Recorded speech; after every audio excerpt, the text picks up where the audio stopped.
Overnight, we saw more regional banks in the US drop by over 20%, and this is leading more retail investors to pull their money out of the markets, this time piling it all into cash with some of those great returns that they are seeing in their cash markets. So is this going to lead to further collapses in the market? Are we only just getting started and the bulls are really blindsided by what is happening in the market? I want to show you this today with the data showing up here on our S&P. We've got the S&P to go through. We have the Nasdaq, Bitcoin, and the total cryptocurrency market. So don't go anywhere. Like and subscribe. We've got a massive one coming up for you today, looking at the data, the facts on the charts, not the emotions or the fundamentals that go on out in that space. Lastly, top of the video description, before our price increases for TIA Premium, the best education out there for traders and investors in crypto, the stock market cycles, and of course, real estate cycles as well. Price is increasing. You can get yourself a discount using that link in the top of the video description. All right, guys, so let's start with the news headlines.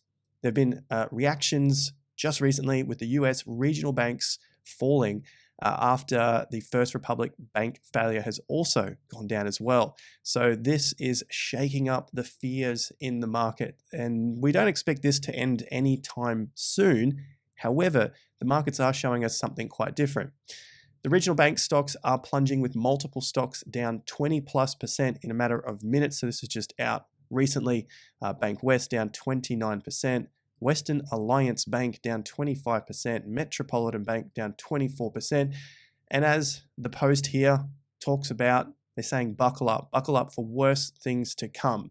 Now, you guys that have been following the charts know exactly what is going on. We're going to have a look at that on the charts in just a second. Just the facts, not the subjective opinions, just the facts on the charts with what money is actually doing in the market. The smart money, the institutions, the bigger players, and maybe even some of the small players like us here.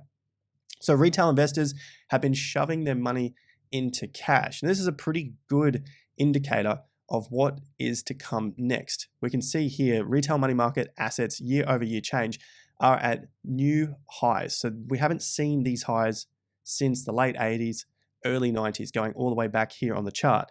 So typically this just means that investors, for whatever the reason is, they are pulling their money out, taking it from wherever, and then putting it into money markets, basically things that are a little more safe because they are fearful of what's to come next in the market. And so they're looking for that return. And of course, the Fed has raised interest rates. We have another announcement coming out tomorrow. So make sure you are subscribed to the channel so you can get that update as well with what's actually going on in the market. When that happens, safer returns, pull the money out. They're not interested in that risk. However, there is still a lot of money that is interested in risk, as we've seen with Bitcoin and the S&P, now up over 100% from the low for BTC, and up over 20% in the case of the S&P, and over 25% for the Nasdaq since those lows, the cycle low in October 2022. But we want to have a look at this. Retail investors have been shoving money into cash. What happens next? Well, typically the market goes up from that point, but I want to preface this with, we are getting towards the end of the cycle. It's going to come down to the time frame that you are investing on. Like you know here, we talk a lot about the real estate cycle. And so we're in this particular range now. Things are going to get crazy over the coming years before we get a absolutely catastrophic collapse. But we still have a fair bit of time. If your horizon is days, you're probably not going to see too much of a difference here. If your horizon is months, now we're talking. If your horizon is a couple of years from now, now we're really talking. So if you are focused on the shorter term, try to expand your horizon. Unless you're a short-term trader, it doesn't really matter what happens day to day. Just keep watching the charts, as we'll look at in a sec. But essentially, what we're looking for is this big move to the upside. We've already started to see the stock markets bottom. We've already seen real estate bottom. This is the data talking, and I post this on Twitter as well. We are seeing crypto bottom, most in particular, Bitcoin bottom. All right. So yes, there are still people saying that, yes, we could fall over and collapse past those lows. We've pointed out many times before why that isn't the case at this stage. Okay. So typically this happens towards the peaks or getting towards the peaks of the cycle. So we do have, in the case of the 90s, quite a long way to run when there was very high retail investors shoving money into cash, shoving money into money market assets, okay? And you can see this happens all the way up. They're getting a little bit more fearful, especially after the collapse. They take their money out and the market basically runs up for several years from that point. Same thing happened in the mid 90s, same thing happened in the late 90s, and then the market started to roll over in the early 2000s. They did the same thing here. So barring this particular one, which was a good idea in 2008, where the market collapsed, every other time that we've seen this for the last 40 years, the market has had another leg in it, another bull market section. So I'm not expecting this to be another 10-year run or another huge 5-year run or anything like that. We do have limited time, but things are going to get nice and volatile and crazy, like we saw in the mid to late 80s. Things were very, very crazy. We saw it the same in mid 2000s. We saw it in the late 90s. And after the pandemic crash, people were pulling their money out at the bottom of the market before we had those really huge gains to the peaks in November 2021 for cryptocurrency and January 2022 for the stock markets. So is this about to happen again at record levels? Retail investors pulling money out of the markets before they go on their mega run. Well, like this says here, for whatever the reason, the implications are that the money, or at least some of it, eventually tends to find its way into the stock market. Now, this chart shows exactly where those points were, like we just looked at, and the returns going forward from when the retail investors pull their money out and put it into cash because they're scared of what's to come, which is typically normal at the bottoms of markets. People are very unsure at the bottoms. And in terms of what's going on now, assets were growing by more than 20% year over year by January of this year, 2023. So the table below looks at a longer term returns. That's what we're looking for here. Outside of 2008, which we know was a good time to be pulling them out, but each of the other 7 to 8 occasions they were not, the returns were outsized gains over the next 2 years. So retail investors pulled their money out for a small percentage return because they were scared, yet the following 2 years were outsized gains. Just how much? This is how much. 2 years later, in terms of a percentage, you can see that the median was 43. That's 43%. Then you had a positive return 9 out of 10 times, so 88%. Average max gain as well, 47, and the average loss was 8%. So there's obviously still a chance here, like we know. 9 out of 10 times is a win, 1 out of 10 times was a loss from this in the next 2 years. So this would mean going forward into the early stage of 2025. And basically, the returns are huge over the next 2 years. This is for the S&P, not for Bitcoin, not for cryptocurrencies. We've already seen 100% on BTC. And in the case of Pepe, for crypto, thousands of a percent return. So keep this in mind when you're looking forward in terms of the short term for the bearish signals out there, the fear that the market is going to collapse. The data is really suggesting that there are going to be some particularly outsized gains over the next 2 years. As always, I think it's important to have a look at the bearish news out there as well so that we can get an understanding of what is being said. As always, like and subscribe. Stay tuned to the channel. This is your home of macro cycle analysis. If you're enjoying the analysis and you're finding value from it, do hit that subscribe button down below. Leave us a comment there as well. So in terms of what is going on in the market in terms of the bearish news, we do have a lot of the breadth data that comes through. Basically, which stocks are hitting all-time highs to lows, how far apart is that? Is there only a few stocks that are pushing up the market and a lot of stocks that are going down to new lows? In the case of the Nasdaq, yes, there is a big difference between the AD line, so the advanced decline line for the Nasdaq. New lows in the line have been hit, but they're not consistently preceded negative returns other than short term. This cumulative advanced decline line for the Nasdaq is in a downtrend over time. So the Nasdaq is full of tech stocks. And like we know with cryptocurrencies, the majority of tech stocks just don't work out. There is a few that do, and they push the market up. They take the market all the way up, and they basically start to bring in all of the gains. That's what's called the network effect, which is what, if you're in crypto, it's what you're expecting Bitcoin to do, maybe Ethereum if you like Ethereum, and maybe a few other cryptocurrencies, which basically pull in all of the network out there and get you to use just one or two platforms. Obviously, the Nasdaq has Amazon, Facebook, Google. These sorts of things are what push the market up.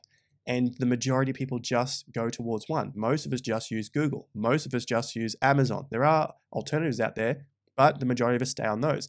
That's why a few of the stocks keep pushing this market up, and the breadth gets lower and lower and lower because the majority of these other companies just can't get traction. Therefore, they start to put in lower lows because the network goes towards just a few players and moves away from the other players. And being that it's the Nasdaq made up of tech stocks looking for that growth, that is what happens over time. This is 50 years of data of the cumulative advanced decline going down. That is an absolute mega downtrend, and we expect it to continue. Meanwhile, the Nasdaq is able to continue to push to higher prices.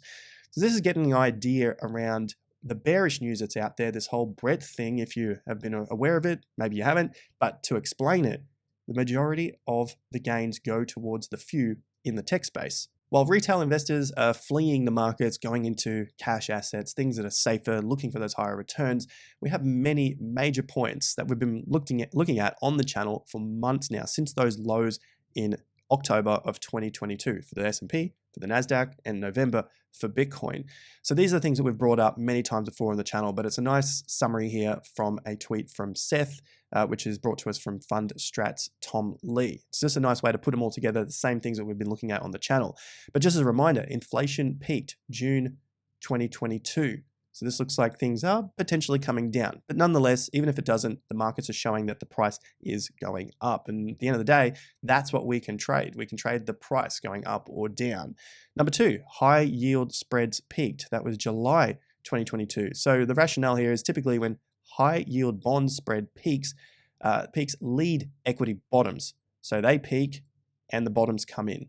So that's basically what we've seen so far. High yield option adjusted spread has not made a new high, confirming July 6 was the low.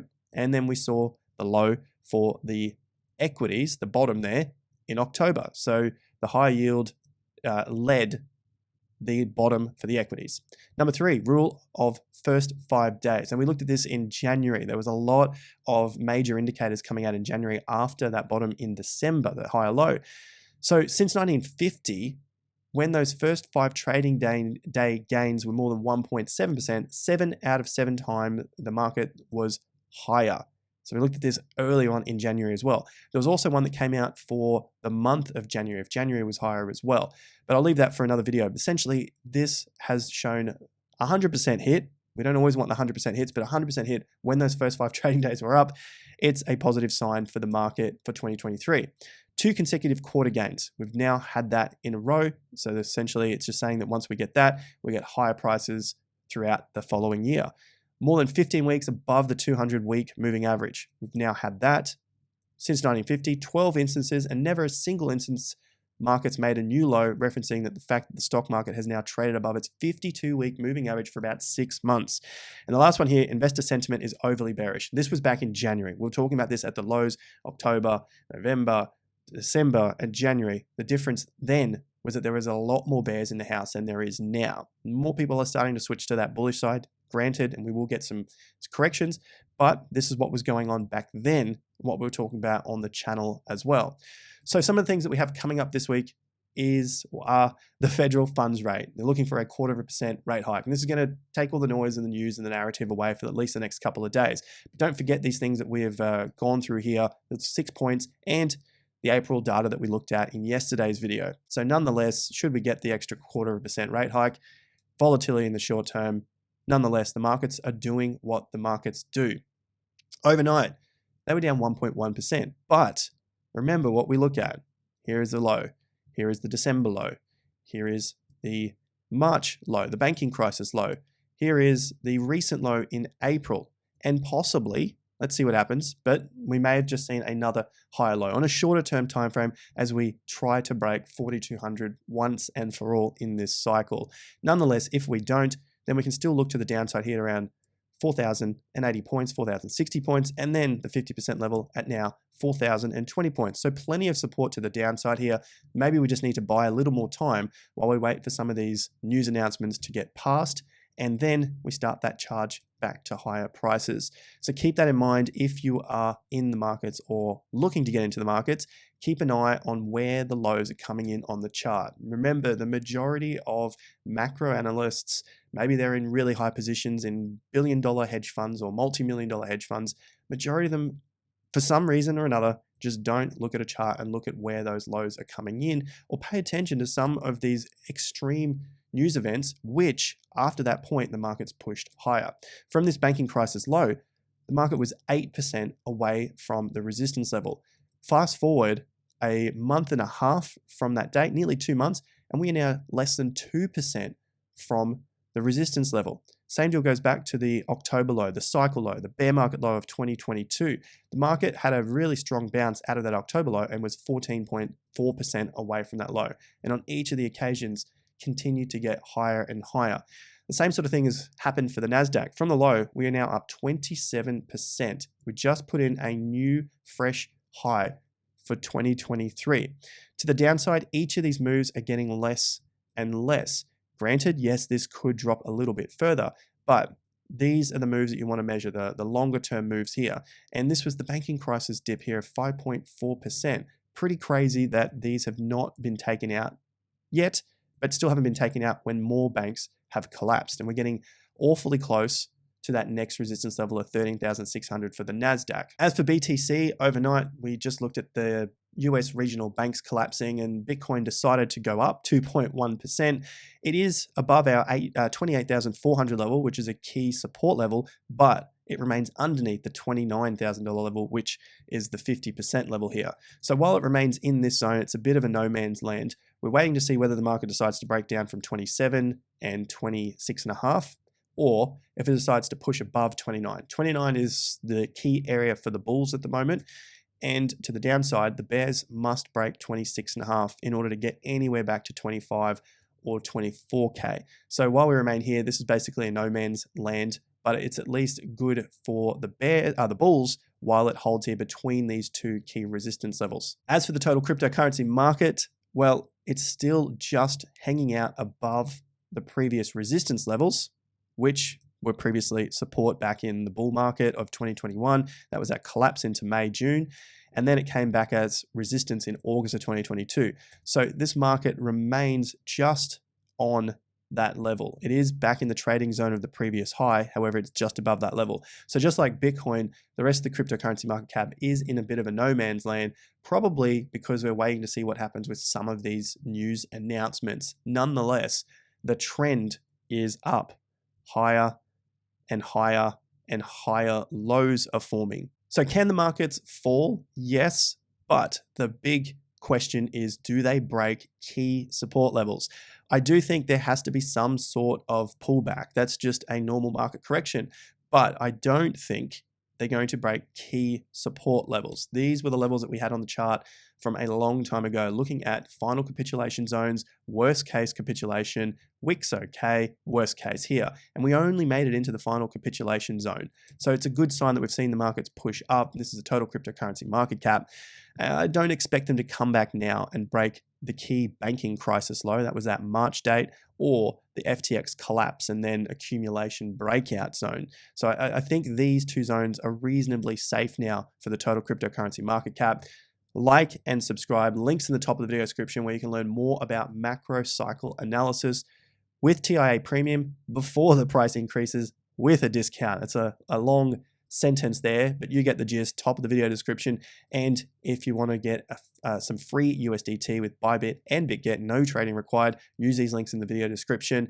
A couple $100 there of USDT. Links in the description as per usual. Guys, thanks once again for your attention. If you found value, you know what to do. Like, subscribe, share it with a friend who might still be in that bearish camp. Let them know about the data that has been showing higher and higher lows while the rest of the market has been so bearish, looking for major collapses. We've been here on the sidelines, not getting all of the support because that's what happens at bottoms. People don't want to hear what is, I guess, good for their portfolios.